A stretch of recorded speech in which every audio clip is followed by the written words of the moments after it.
Hi, I'm Dr. Maxine Bryan. I am the founder and creator of GriotSpeaks the brand, and that's brought to you by Bryan Educational Seminars and Training that has been in business since 1998. Now, August is Black Business Month, right?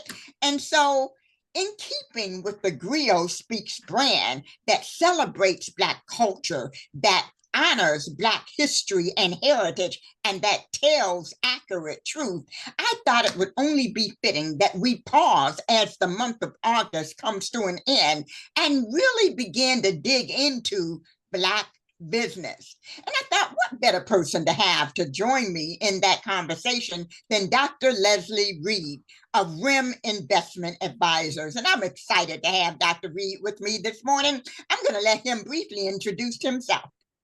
Well, good morning, Dr. Bryan, and I am so pleased and happy to be on the show, and I appreciate the work that you're doing with GriotSpeaks. Keep going. I am Dr. Leslie Reed. I'm the managing partner of RIM Group Registered Investment Advisors, where we work primarily with retirement planning, risk management for business, including commercial insurance, bonding, and personal and liability types of insurances. We do educational investment advising. We also do, and more importantly, small business advising to all types of business across the country. Let me add here, Leslie and I went to middle school and high school together, so we have a long history of friendship. And there was a time when I first opened up my business when it was booming, things were going, and I invested with Leslie and his company. And let me tell you, when the economy took a turn and I wasn't getting any additional contracts. I had no money coming in.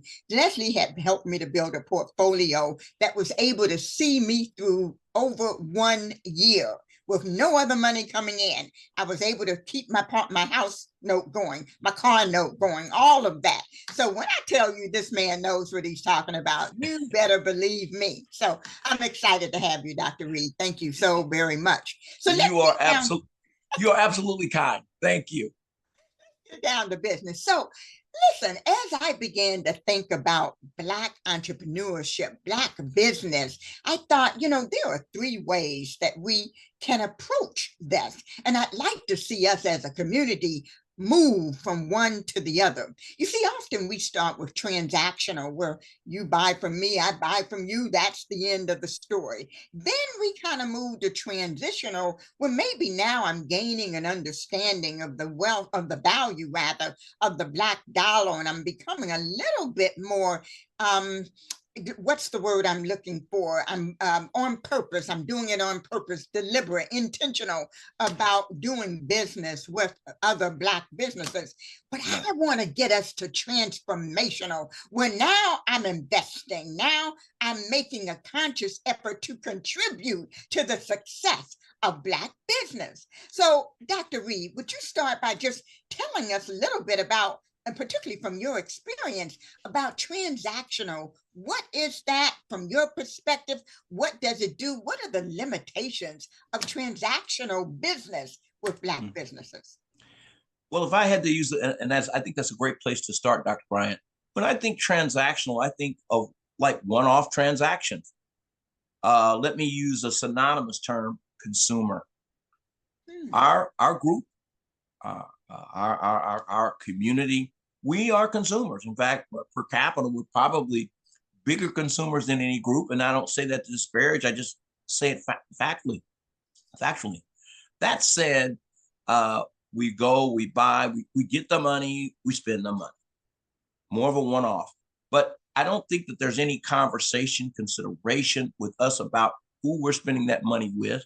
What is the effect of that spending? Because spending has an effect. For example, if we talk about a store owner, a gas station in our community, which seems a convenience store.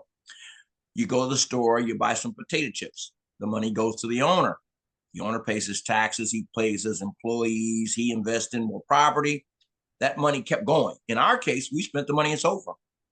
That's it, just transactions, just one-off. And I think that it's okay that we have this buying power, but we've got to change our mentality. We are transactional, we are consumers, but that money doesn't go any further, and therefore there's no spending effect of the money. And that's how wealth is generated. That money should go in different directions, not just, well, it goes to the owner and that's the end of the story. That owner then is dispersing that money in many different directions. His is not transactional. His has a multiplier effect.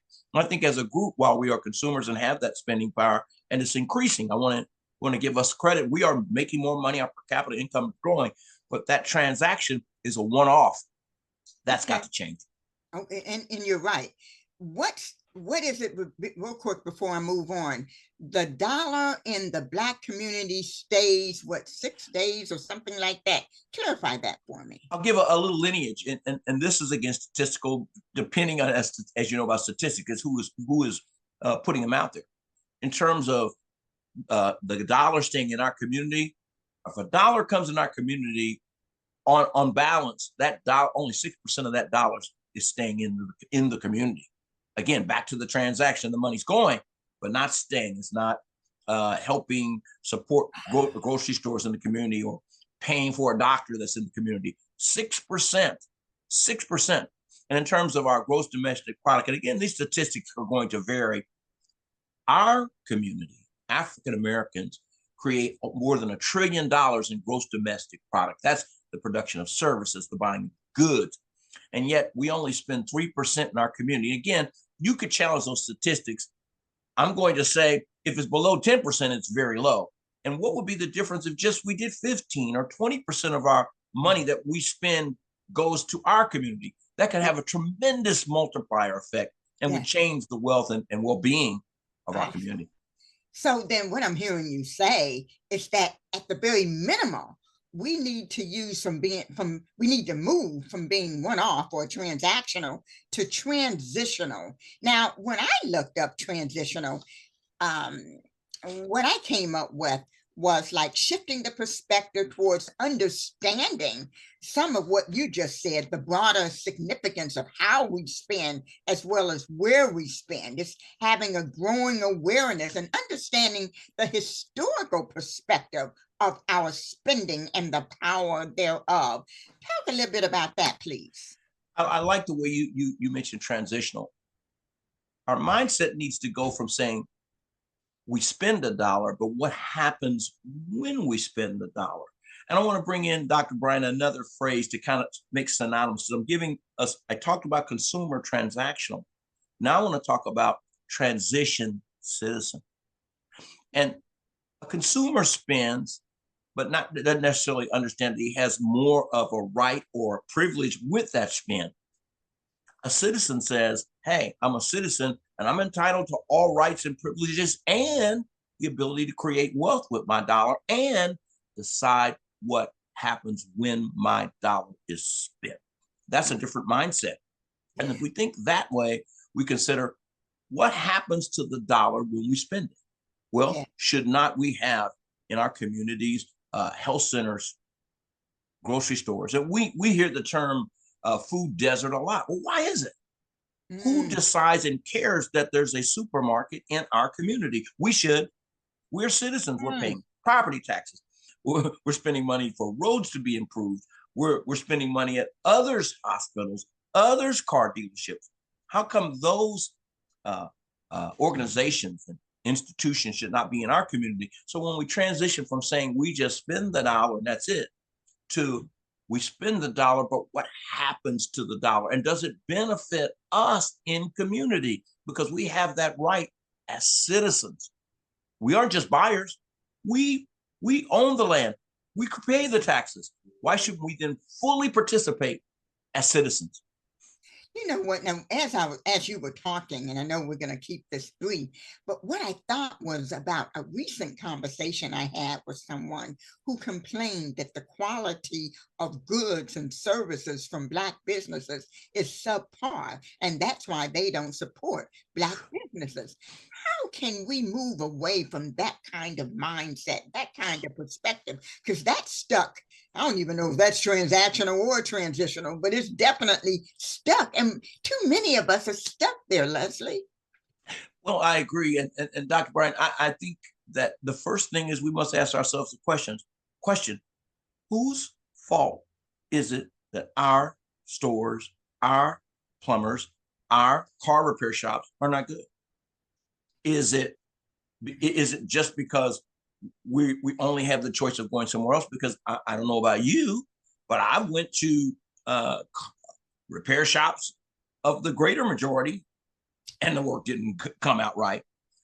And Yeah. so, if we support these businesses in the community, help them to thrive, would not That's their it. quality of service grow? And again, I'm not taking any responsibility away from us being good at what we do. You and I are good at what That we part. do, but we have training and learning and knowledge. Watch this, doctor. And we both made mistakes to get there. But our community continued to support us. I would Mm, not be an investment advisor for over 45 years if I didn't, in the process, lose somebody some money. Not possible. If love that it. makes sense. I love it. Thank you. Thank you, Dr. Reed. So now let's continue our journey to transformational. Now, again, in my research, being the professor that I am, I got to research everything, right? I found that it's the full recognition and participation, active participation in the genius. And, I love that word because my thing is genius cannot be stopped, right? In the genius, innovation, and collective power of Black business, shaping an economic future where Black ownership is central to the community prosperity. So now we're moving from just a one up to gaining an awareness to now we're invested in our community. Talk about that. Oh, yes. And as I've said before, I used the term, we talked about transaction and I said consumer. I talked about transition and I mentioned citizen. Now, transformational. And I like those T's, by the way, Doc. To this attitude of collectivity. All right. If you look at communities, and I'm going to be brief, Doc, because I would love to talk about per capita income relative to ethnic groups and the family structure. Those are broader issues in another show. But I believe that we have a serious issue that we must address in the community. It's a spiritual issue, it's a community issue, and that's collectivity. Kind of back to what you said, there's some thought and ideal that we don't perform services, produce goods and products as well as others. That starts with us working together. I was talking to a good friend of mine named Josh Riddick, who heads a faith coalition here in Indianapolis, and we were talking about working with others. And he said that he ran into a pastor who shared with him, and I agreed with him, was that we're going to have a problem as a group, Maxine, if we say, I only can do business, I only can form partnership, I can only become collective with the people I like or agree with. You and I have done business from thesis writing to investments to all the different things we've done, and we have not agreed on everything.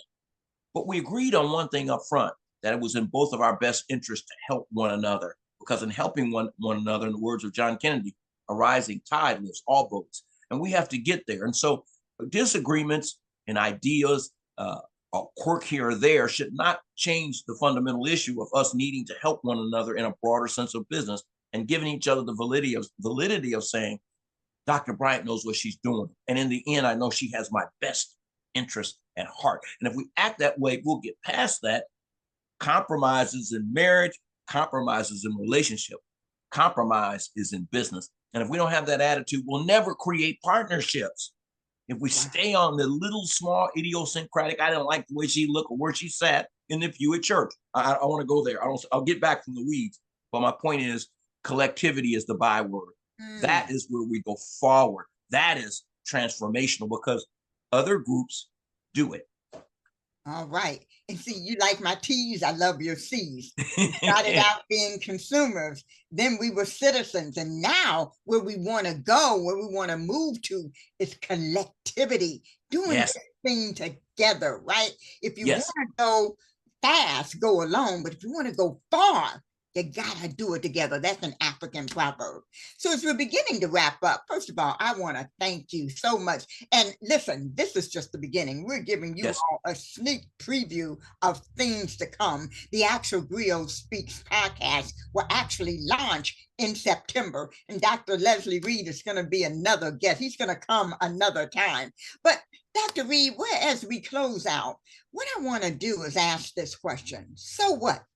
So what we spent about the past 20 minutes or so talking about transition, Mhm. transaction, transactional, transitional, and transformational perspectives. So what? Now what? What can people do with this information?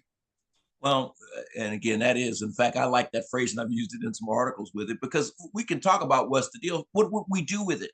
How do we act upon it? How Mm, do we think with the end in mind? And that is this: we have to understand, of course, there's history, but also this point in history. We're at a serious inflection point in history. Geopolitically, we don't have to talk about mm, Ukraine or the Middle East, but nationally, authoritarian rule, and that's a whole nother conversation. What we need to understand is this: the circumstances by which we find ourselves, even today in our society and in our country, they are not new.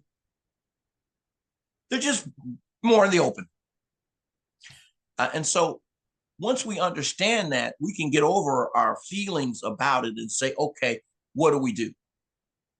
As mm. Dr. Brian and I are doing, coming on it, talking, using our expertise, talking about our education, about Yeah, our knowledge and education, but then doing something about it. If I'm that- thinking about something in the educational realm, I call Dr. Brian. If she thinks about something, investment, somebody to talk to, she calls me. It's just instant. It's built into our DNA.